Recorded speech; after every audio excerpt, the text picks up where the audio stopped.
Lockdown का जो अभी स्थिति है, देश में शैक्षणिक गतिविधियां रुकी हुई है कि भगत का मतलब भक्त ही होता है, लेकिन ये भगत वो भगत है जिन्होंने ये मन में ठाना था कि भीख मांगेंगे और शिक्षा देंगे।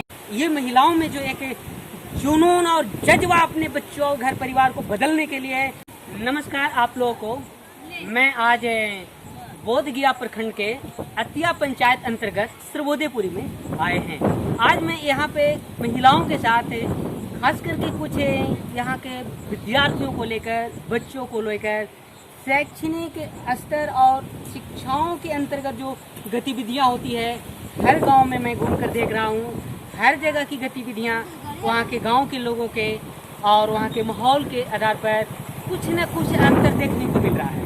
हम यहाँ पर लोगों से जो मैंने घंटों बात किया है, हमारे बीच ये भगत जी भी हैं जो रियल में भगत जी के नाम से जाने जाते हैं, लेकिन इनके बारे में आज जो मैंने सुना है उसके आधार पर मेरे दिमाग में बात आ रही है कि भगत का मतलब भक्त ही होता है, लेकिन ये भगत वो भगत है जिन्होंने ये मन में ठाना था कि भीख मांगेंगे और शिक्षा देंगे और भीख मांग कर शिक्षा देने का काम करेंगे। ये कार्य को इन्होंने करते हुए एक सफलता की एक छोटे से पायदान तक पहुँचे हैं और अपने गांव में लोगों के बीच अपने मैसेज को ले जाने के बाद एक छोटे से स्कूल का भी निर्माण कराए हैं। वहाँ की जो उपलब्धियाँ हैं, हम उस स्कूल पर जाकर इनके द्वारा हम जानने का प्रयास करेंगे। और अभी इनके ही माध्यम से हम अभी सर्वोदयपुर में आए हैं। यहाँ पे जो महिलाएं हैं, कुछ उनके छोटे छोटे बच्चे हैं, इन लोग अपने बच्चों के प्रति बेहतर भविष्य के लिए सपना और बना करके एक लक्ष्य को बारे में सोच रहे हैं। हम यहाँ पर एक टोला सेविका से भी हम बातें करने के लिए आए हैं। हम इनसे भी बातें करके बहुत कुछ जानकारियाँ हासिल किया है और ये खुद से ये बता रही है कि मैं एक टोला के बच्चों को शिक्षा की गतिविधियों में इन्वॉल्व होकर स्कूल पहुंचाने से लेकर स्कूल आने तक की गतिविधियों में मैं हमेशा संलिप्त रहता हूं।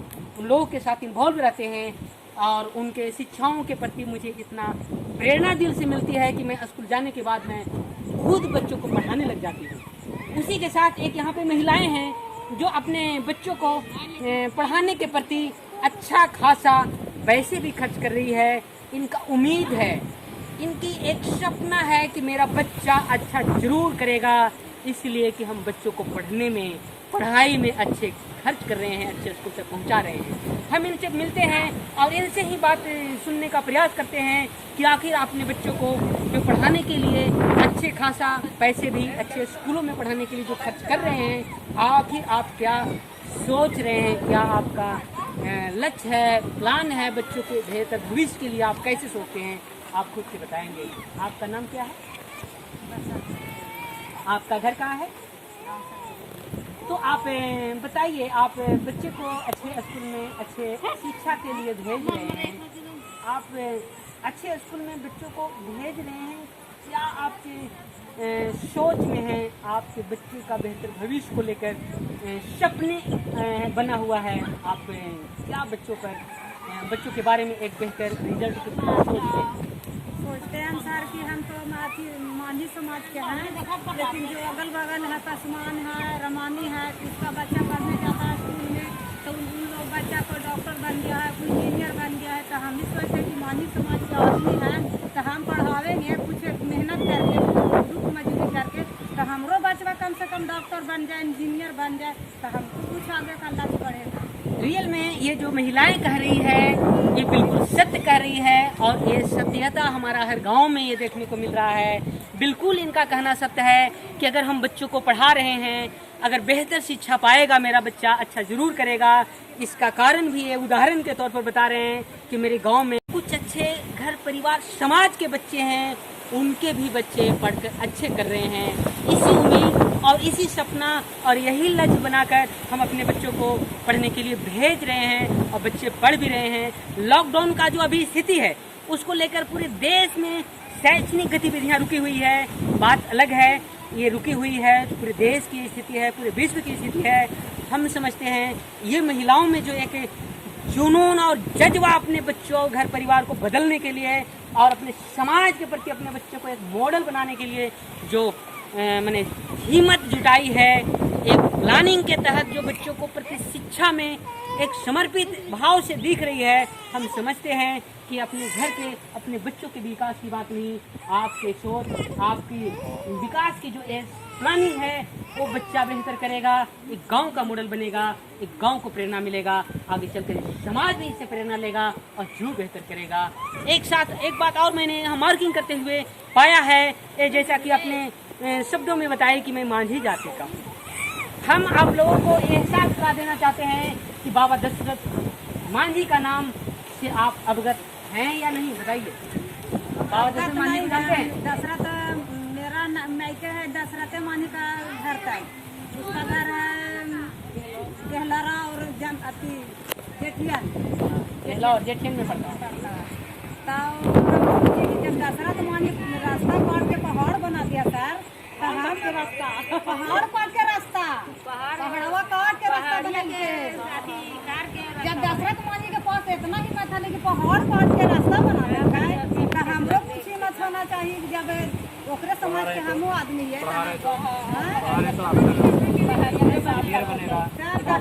बिल्कुल। हम अब स्पष्ट तौर पर हम आप लोगों को बता देना चाहते हैं, जैसा कि हम यहाँ पर मांझी समाज में हैं, मांझी समाज की महिलाओं ने इस साहस की बात की है और साहस का ये काम कर रही है। इनके मुंह से जैसे ही हम बाबा दशरथ के परिचय के तौर पर जानने का कोशिश किए कि इन्होंने बता रही है खुद अपने से कि मेरा नहरा वहाँ है, मायके वहाँ पड़ता है। और इस बातों को सुनकर यहाँ की जो मांझी समाज की जो महिलाएं हैं वो खुद में अपने आप में चर्चा करते हुए दिख रहे हैं और दिखे भी कि नहीं, मांझी समाज है वो तो पहाड़ को भी काट के एक रास्ता बनाए, इतना मजबूत इरादा था। हम अब एगो थाना बनाइल का, फिर मेडिकल बनाइले है, पोतिये बनाइले है सर अपना गाँवे घाटिये में। बिल्कुल आपका कहना सत्य है। बाबा दशरथ मांझी एक मांझी समाज के जरूर होते थे, लेकिन वो मानव कल्याण की कार्यों में उल्लेख होते थे। उनका मान सम्मान उनके जो सपना में जो था, सुविधाएं को लेकर था। शायद उनकी जो हिस्ट्री है, जो खास करके फगुनी मांझी को लेकर हैं, उनके जो देहांत के बाद उनमें प्रेम के जो 28 अक्षर के जो प्रतीक बने बाबा दशरथ मांझी, जिन्होंने आगरा के जो ताजमहल जो प्रेम के प्रतीक के उनको इन्होंने झुठलाया है, हम उसकी बात हम केलोर घाटी से बोल देंगे और उसकी जो कर्म भूमि है उसके अवगत कराते हुए बताएंगे। हम यहाँ पर आते हैं और अभी हम बात करते हैं यहाँ की जो टोला सेविका है, ये आखिर किस तरह से अपने समाज के बच्चों के बारे में सोच रही है और कर रही है। आप बताएंगे अपना परिचय के साथ।